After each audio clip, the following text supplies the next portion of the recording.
Professor Katy is viewed as an expert in molecular biology and chemical engineering. She is a professor of chemical and materials engineering at San Jose State. Professor Kawa enjoys interacting with students and is an advocate of finding environmentally friendly chemical processes. She was most recently recognized by the Society of Women Engineers as the 2024 Distinguished Engineering Educator. Other awards that have been bestowed on her include the National Research Service Award by the National Institutes of Health and the National Science Foundation Career Award. Congratulations, Professor Kawa. Please help me congratulate Professor Wong, who is seen as a leader in quantum technology.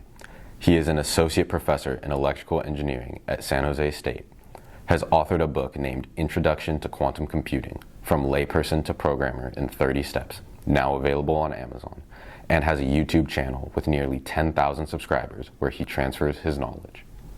Some of Professor Wong's most recent awards include Emeritus and Retired Faculty Association Faculty Research and Creative Activity Award 2024-2025, Industry-Sponsored Research Award, Curtis W. McGraw Research Award. Congratulations, Professor Wong.